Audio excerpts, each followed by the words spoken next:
সান্নিধ্য পাই না, সেই জায়গাটাকে তৈরি করে। বিশদভাবে আমরা জানবো, তখন সেইভাবে আমরা জানতে পারি যে একজন যদি সঠিক মানুষের আমরা যদি কথা শুনে চলি, তার কথা মতন যদি আমরা এগিয়ে যেতে পারি, তাহলে মনে হয় আমরা জীবনটাকে সুন্দরভাবে একটা গুছিয়ে নিতে পারি, সুন্দরভাবে লিড করতে পারি লাইফটাকে। এখন আমরা সবাই চাই আমরা একটু ভালো থাকতে চাই, কিন্তু ভালো থাকার জন্য কি কি আমাদের দরকার, কি করলে আমরা ভালো থাকবো, এমনকি আমাদের জীবনে কি কি ঘটনা চলে আসতে পারে, সেটা কি রাহুর কারণে নাকি অন্য কিছুর কারণে, কোন গ্রহদোষের ফলে এই সমস্যাগুলো তৈরি হয়, কোন অশুভত্বের ফলে এগুলো তৈরি হয়, বিশদভাবে জানবো। তখন যিনি আমাদের স্টুডিওতে উপস্থিত হয়ে আপনাদেরকে নানানভাবে পরামর্শ দিচ্ছেন, ভীষণভাবে তিনি অভিজ্ঞতা সম্পন্ন, নানান জায়গায় তিনি মানুষকে নানানভাবে উপকৃত করছেন এবং দূর দূর প্রান্ত থেকে ছুটে আসেন তার কাছে শুধুমাত্র একটাই, যে কাজে যাতে তারা ভালো থাকেন, সুখে থাকেন, শান্তিতে থাকেন, সেই কাজটি তিনি করে দিচ্ছেন। তারা দুঃখ বেদনা নিয়ে আসছেন এবং হাসি মুখে তারা বাড়ি ফিরছেন। আজকেও যখন তাকে আমরা সঙ্গে পেয়েছি, তার কাছ থেকে আমরা অনেক কিছু জানবো। তখন আমাদের বিভিন্ন টপিক নিয়ে আমরা আলোচনা করছি, গুরুত্বপূর্ণ টপিক নিয়ে, যেই টপিকগুলো আপনাদের ভীষণভাবে কাজে লাগছে, ভীষণভাবে গ্রহণযোগ্যতা আমরা পাচ্ছি, আপনারা ভালো আছেন, সেটাই আমাদের কাছে একটা পরম প্রাপ্তি। সেটা নিয়ে আজকেও আমরা একটা নতুন টপিক নিয়ে আলোচনা করব, যেটা আপনাদের কাছে অনেকটাই ধোঁয়াশা, অনেকটাই একটা ভীতি প্রদর্শনের জায়গা, অনেকটাই ভয়ের জায়গা, ত্রাসের জায়গা। সেটা থেকে কিভাবে আপনারা বেরিয়ে আসবেন এবং সেটা কারণে কি কি ঘটতে পারে, বা পজিটিভ বা নেগেটিভ, সবকিছু আমরা তুলে ধরবো এই অনুষ্ঠানের মাধ্যমে। আমাদের সঙ্গে উপস্থিত আছেন সম্রাট অশোক, যিনি বিশিষ্ট তন্ত্র এবং জ্যোতিষ ব্যক্তিত্ব। তাকে আজকে আমরা যখন সঙ্গে পেয়েছি, আমরা জেনে নেব। আপনাকে অনেক অনেক স্বাগত অনুষ্ঠানে। নমস্কার। যেটা প্রথমেই বললাম যে আমরা জানি যে রাহুর দশার ফলে আমাদের কি কি ঘটতে পারে জীবনে, এবং এর ফলে আমরা কি কি পজিটিভ বা নেগেটিভ এনার্জি আমাদের জীবনে তৈরি হয়, আমরা বিশদভাবে জানবো আজকে। যদি এই বিষয়ে আপনি কিছু বলেন। রাহু মানে যে খারাপ এরকম ব্যাপার নেই, একদমই সেই ভয় বা ত্রাস, একটা ভয় একটা ত্রাস মানুষ করে ফেলেছে যে রাহু মানে খারাপ। রাহু মানে যে খারাপ সেরকম ব্যাপার না। আবার রাহু মানে যে ভালো সেরকম না। অ্যাকচুয়ালি কোনো গ্রহ খারাপ না, কোনো গ্রহ ভালো না, সে তার অবস্থানের পরিপ্রেক্ষিতে ফল দেবে। যে তার অবস্থান কোথায় তার উপরে ডিপেন্ড করে সে ফল দেবে, কোথায় আছে সে। রাহু সম্বন্ধে একটা ভয় দেখানো হয় মানুষকে, রাহু খারাপ, রাহু মানে একদম একটা ভয়ঙ্কর ব্যাপার, একটা অসুর, একটা এরকম ব্যাপার। যারা খুব সুপার রিচ, যারা জীবনে অত্যন্ত ধন সম্পদ উপার্জন করেছেন, দেখবেন তাদের প্রত্যেকেরই রাহু খুব ভালো জায়গায় আছে। রাহুর মতো এত ধন সম্পদ অন্য কোনো গ্রহ দিতে পারে না, এবং ভোগ রাহুর মতো কেউ দিতে পারে না। কিন্তু রাহু হচ্ছে একটা ইলিউশন, একটা হলুসিনেশন সৃষ্টি করে। অর্থাৎ চোখের সামনে একটা ভ্রম সৃষ্টি করে, একটা মায়ার জগৎ সৃষ্টি করে রাহু।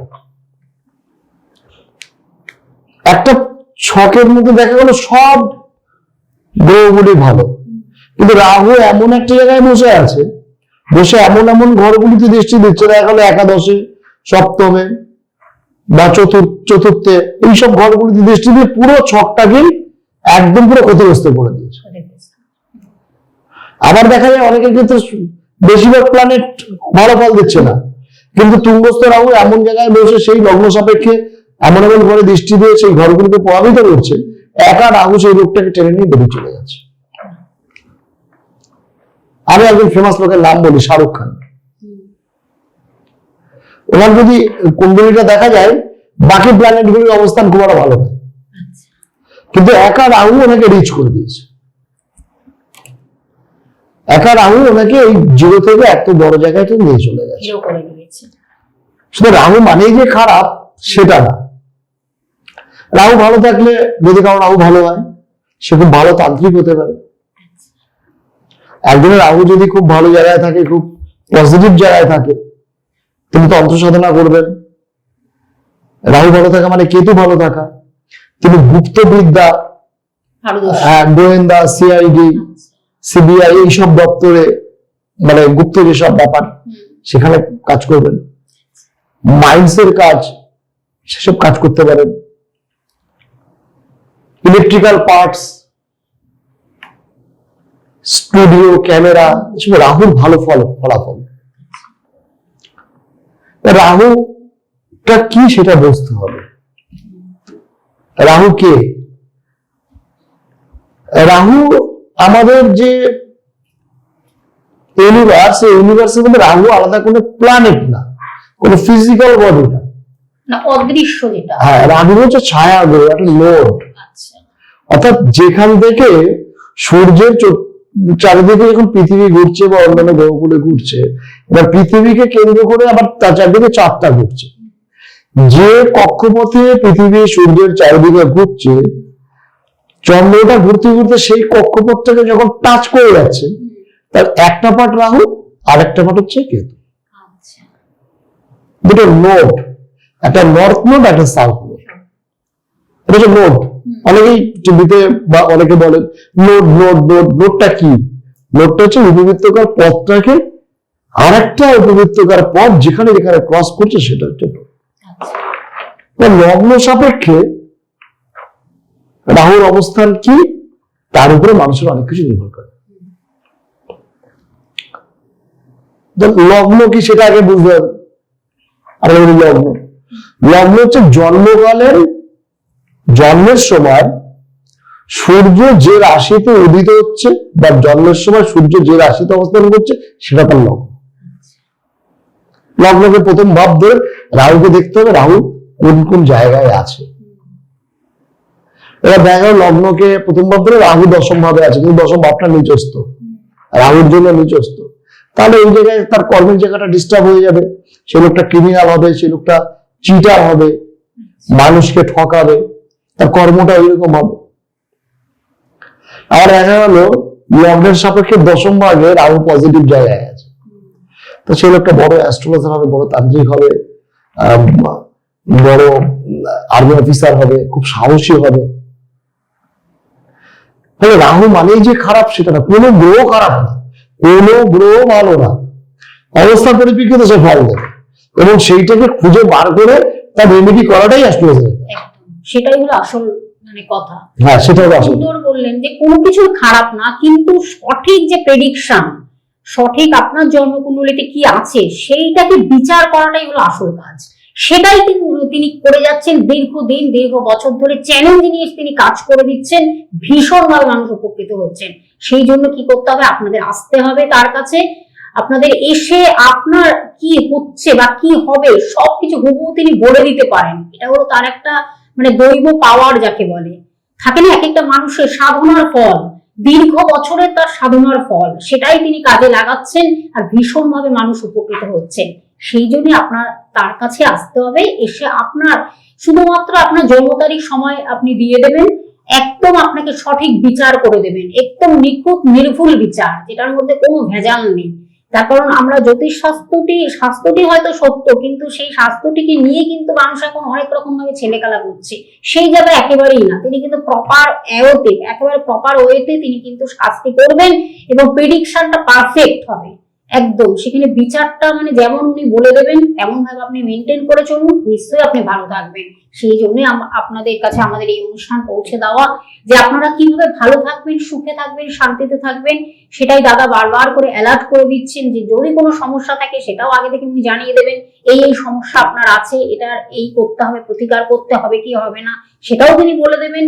যে একটা যে বলে দিলেন যে না এটা প্রতিকার করতে হবে, এরকম কোনো কথা নেই, তাই তো দাদা? না, আপনি মনে করেন ব্যাপারটা একটু বলি। অনেকে দেখা যায় রাহু পজিটিভ জায়গায় আছে, কাউকে হাত দেখালো, আমরাও হাত দেখি, অনেকের তো ডেট অফ বার্থ থাকে না, সেক্ষেত্রে হাত দেখতে হবে, অন্যান্য বিচার করতে হয়। এবার সেক্ষেত্রে দেখা গেল তার রাহু ভালো জায়গায় আছে, কিন্তু যত খারাপ ফলগুলি রাহু দিচ্ছে। ঘরের বিচার করে দেখা গেল রাহু খুব ভালো ঘরে আছে, দেখা গেল বৃষ রাশির ঘরে রাহু অবস্থান করছে, রাহু তুল্যস্থ ঘর বা মিথুনের ঘরে রাহু আছে, কিন্তু রাহু খারাপ ফল দিচ্ছে। সেক্ষেত্রে একটা বিচার হয়, আরো গভীরে বিচারটা ঢুকতে হয় যে এই রাহুটা কার নক্ষত্রে বসে আছে। এবার যার নক্ষত্রে বসে আছে বা যার সাবলর্ডে বসে আছে সেই প্ল্যানেটটা, ধরুন রাহু বৃষ রাশির ঘরে বসে আছে, আর ধরা গেল সে রাহু সেখানে আপনার আদ্রাতে বসে আছে, ঠিক আছে, আদ্রাতে বসে আছে, বা মিথুনে আদ্রাতে বসে আছে। এবার মিথুনে আদ্রাতে বসে আছে, স্বক্ষেত্রে বসে আছে, সবচেয়ে ভালো ফল দেবে। দেখা গেল ও মিথুনের 15 বছর ঘরে রাহুটা বসে আছে, ভালো ফল দেওয়ার কথা, মিথুনের ঘরে বসে আছে। ঘুরে দেখা গেল বৃহস্পতিটা নিজস্ব ঘরে, মকরের ঘরে বৃহস্পতি বসে আছে। তাই বৃহস্পতি নক্ষত্রে রাহু বসে, রাহু ভালো ফল দিচ্ছে না, কারণ যেহেতু বৃহস্পতি নিচস্থ। বুঝতে পারলাম আমি? রাহু যার যেখানে থাকবে সে কোন নক্ষত্রে আছে, তার সাবলর্ডে কি আছে, সাবলর্ড কে, এবং সেই সাবলর্ডের মালিক যে, তার স্ট্রেন্থের উপর স্ট্রেন্থ দেবে। শুধু রাহু না, অন্যান্য প্ল্যানেটের ক্ষেত্রেও তাই। তখন সেক্ষেত্রে কিন্তু রাহুর প্রতিকার হবে না, সেই ক্ষেত্রে ওই প্ল্যানেটটার প্রতিকার হবে। ওই প্ল্যানেটটা যে স্ট্রেংথ পায়, আমরা বলি নক্ষত্র হচ্ছে প্ল্যানেটের আত্মা। ওই প্ল্যানেটটা যদি স্ট্রেংথ পায়, তাহলে তো নক্ষত্র স্ট্রেংথ পেল, তার নক্ষত্র যদি স্ট্রেংথ পায়, রাহুর স্ট্রেংথ পেয়ে গেল। এইগুলো হচ্ছে বিচার, এবং এই বিচারটা সঠিক করতে হবে। বিচারটা সঠিক না হলে কিন্তু আপনার কিছুতেই কারোর সাথে কারোর তো মিল হবে না, কাজটা হবে না, কাজটা হবে না। এবং জ্যোতিষটা তো একদিনের বিষয় না, দীর্ঘ বছরের গবেষণা, পড়াশোনা, এবং কন্টিনিউয়াস একটা পড়াশোনা মধ্যে থাকতে হবে, কন্টিনিউয়াস একটা লার্নিং প্রসেসের মধ্যে থাকতে হবে। যারা জ্যোতিষ করবে, যারা তন্ত্র করবে, তাদের ত্রিসন্ধ্যা করতে হয়। যারা পুণ্যাভিষেক তার ত্রিসন্ধ্যা করতে হয়। অর্থাৎ শুধুমাত্র একটা, এখন তো দেখা যায় অনেক রকম জ্যোতিষ কলেজ হয়েছে, এই হয়েছে, সবাই ভর্তি হয়ে গেল, হ্যাঁ সার্টিফিকেট, কিন্তু ব্যাপারটা তো পুরোটাই গুরুমুখী বিদ্যা। 2 দিনের 5 দিনের সার্টিফিকেট হাতে তুলে দেওয়া হচ্ছে না, সেটা হচ্ছে যার যার ব্যক্তিগত ব্যাপার, আমি কোনো সমালোচনা আলোচনা যাব না।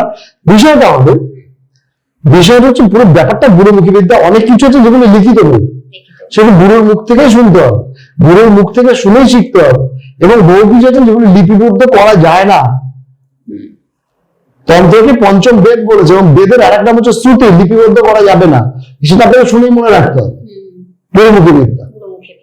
এবং দীর্ঘদিনের অধ্যবসায়, দীর্ঘদিনের আপনার চর্চার ফলে তখন আপনার মধ্যে একটা আলাদা একটা পাওয়ার জন্ম নেবে।